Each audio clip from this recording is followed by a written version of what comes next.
Doa buka puasa Asyura 10 Muharram 1447 Hijriah. Bismillahirrahmanirrahim. Zahabaz zama'u wabtallatil urruku wasabatal ajru insyaallah. Artinya, telah hilang rasa haus dan urat-urat telah basah serta pahala telah tetap insyaallah. Hadis riwayat Abu Daud.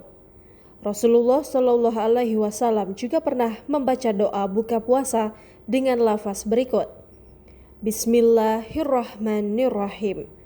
Allahumma lakasumtu ala rizkika aftartu.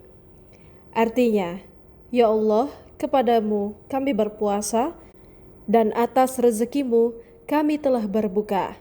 Maka terimalah dari kami, sesungguhnya Engkau Maha Mendengar lagi Maha Mengetahui.